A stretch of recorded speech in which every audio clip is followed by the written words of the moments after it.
నమస్కారం. లక్ష్మీ పంచాంగం ఛానల్కు స్వాగతం. ఓం శ్రీ మాత్రే నమః. ఈరోజు మనందరికీ అంతా మంచి జరగాలని కోరుకుంటూ, ఈరోజు పంచాంగం దినఫలాలు శుభకార్యాలు చేసుకోవచ్చా, ఇంకా ఈరోజు పండుగ ప్రత్యేకత తెలుసుకుందాం. మంచి మాట. జీవితంలో జయాలు అపజయాలు ఉంటాయి. విజయం కోసం ఓటమిని ఎదుర్కొనక తప్పదు. ఓటమి గెలుపునకు స్ఫూర్తి కావాలే కాని నిరాశ కాకూడదు. ఈరోజు పంచాంగం చూద్దాం. శ్రీ విశ్వావసునామ సంవత్సరం దక్షిణాయనం వర్ష ఋతువు, శ్రావణ మాసం శుక్లపక్షం, 2025 ఆగస్టు 3 ఆదివారం. సూర్యోదయం ఉదయం 5:59, సూర్యాస్తమయం సాయంత్రం 6:44, చంద్రోదయం మధ్యాహ్నం 1:53, చంద్ర అస్తమయం రాత్రి 1:05. తిథి నవమి ఉదయం 9:41 వరకు, తదుపరి దశమి. నక్షత్రం విశాఖ ఉదయం 6:28 వరకు, తదుపరి అనురాధ.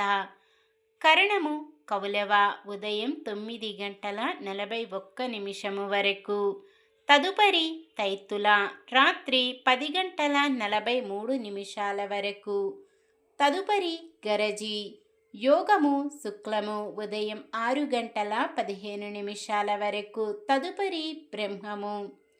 అశుభ సమయాలు: రాహుకాలం సాయంత్రం 5:09 నుండి 6:44 వరకు, యమగండం మధ్యాహ్నం 12:22 నుండి 1:57 వరకు, గుళిక కాలం మధ్యాహ్నం 3:33 నుండి 5:09 వరకు, దుర్ముహూర్తం సాయంత్రం 5:02 నుండి 5:53 వరకు, వర్జ్యం ఉదయం 11:01 నుండి 12:47 వరకు.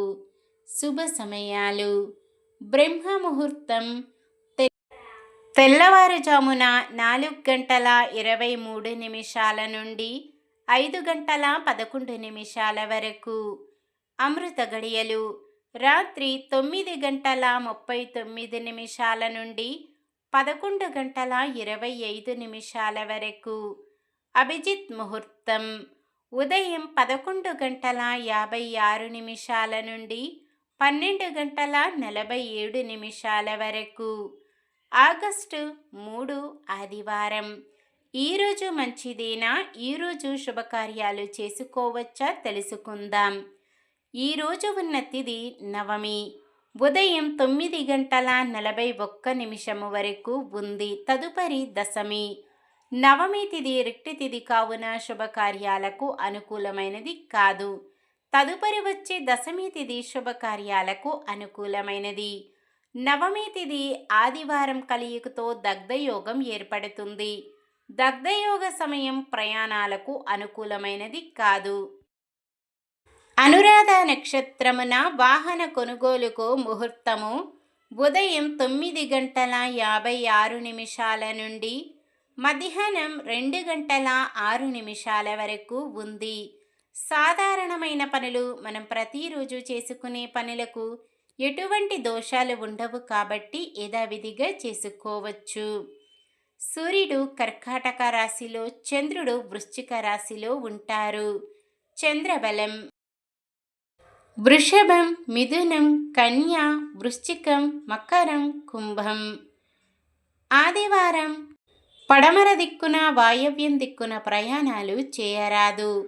నక్షత్ర బలం విశాఖ నక్షత్రం ఉన్న సమయములో బలమైన నక్షత్రాలు భరణి, రోహిణి, ఆరద్ర, పుష్యమి, ఆశ్లేష, పుబ్బ, హస్త, స్వాతి, అనురాధ, జ్యేష్ఠ, పూర్వాషాఢ, శ్రవణం, శతభిషం, ఉత్తర భాద్రపద మరియు రేవతి. అనురాధ నక్షత్రం ఉన్న సమయములో బలమైన నక్షత్రాలు అశ్విని, కృత్తిక, మృగశిర, పునర్వసు, ఆశ్లేష, మఖ, ఉత్తర, చిత్త, విశాఖ, జ్యేష్ఠ, మూల, ఉత్తరాషాఢ, ధనిష్ట, పూర్వ భాద్రపద మరియు రేవతి. ఈరోజు పండుగ ప్రత్యేకత ఫ్రెండ్షిప్ డే, స్నేహితుల దినోత్సవం.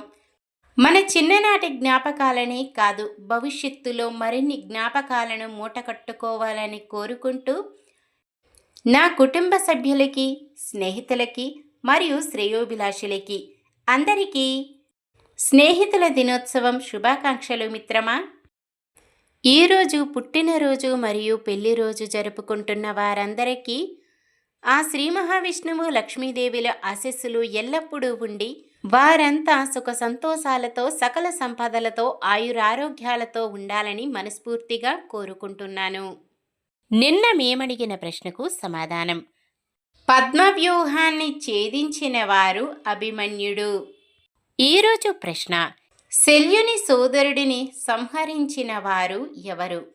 ఘటోత్కచుడు, ద్రోణుడు, అభిమన్యుడు, దుర్యోధనుడు. సమాధానాన్ని కామెంట్లో తెలపండి. ఈరోజు మన దినఫలాలు ఎలా ఉన్నాయో తెలుసుకుందాం. మేషరాశి, ఆదాయానికి ఇబ్బందులు తొలగి అవసరాలు తీరుతాయి. వృషభ రాశి, రుణబాధల నుంచి విముక్తి లభిస్తుంది. మిథున రాశి, దీర్ఘకాలిక రుణాలు చేస్తారు, అయితే కొన్ని ఖర్చుల మీద పడవచ్చు, ఆందోళన వద్దు. కర్కాటక రాశి, తరచూ ప్రయాణాలు చేయవలసిన పరిస్థితి ఉంటుంది. సింహరాశి, ఆదాయం వృద్ధి చెంది అప్పులు తీరుస్తారు, పొదుపు మార్గాలు అనుసరిస్తారు. కన్య రాశి, కుటుంబంలో అందరితోనూ ఉల్లాసంగా గడుపుతారు. తులారాశి, మీ అభిప్రాయాలు అరమరికలు లేకుండా వెల్లడిస్తారు. వృశ్చిక రాశి, రాబడి విషయంలో ఇబ్బందులు తీరి పొదుపు పథకాలపై దృష్టి పెడతారు. ధనుస్సు రాశి, కుటుంబ సభ్యులతో మనస్పర్ధలు మీ చొరవతో తొలగుతాయి. మకర రాశి, సోదరుడు సోదరీలతో నెలకొన్న సమస్యలు ఎట్టకేలకు పరిష్కరించుకుంటారు. కుంభరాశి, వివాహ ప్రయత్నాలు సఫలమై తుది నిర్ణయాలకు వస్తారు. మీనరాశి, విద్యార్థులకు అనూహ్యమైన అవకాశాలు. ఇది ఈ రోజుటి పంచాంగం. మన గ్రహస్థితి ఎలా ఉన్నా ఆ భగవంతుని దీవెనలతో మనమంతా చల్లగా ఉండాలని మనస్ఫూర్తిగా కోరుకుంటున్నాను. మన బలానికి దైవ బలం తోడైతే అద్భుతాలు జరుగుతాయి. ప్రతిరోజు మర్చిపోకుండా దైవనామస్మరణం చేయండి. జై శ్రీరామ్. ఈ వీడియో నచ్చితే లైక్ చేయండి. మన వాళ్ళందరికీ ఉపయోగపడవచ్చు, షేర్ చేయండి. మన ఛానల్ని ఎవరైనా కొత్తగా చూస్తున్నట్లయితే సబ్స్క్రైబ్ చేసుకొని పక్కనే ఉన్న బెల్ ఐకాన్ని క్లిక్ చేసి ఆల్ అనే ఆప్షన్ని సెలెక్ట్ చేయండి. ఇంకా ముగ్గురికి షేర్ చేయండి.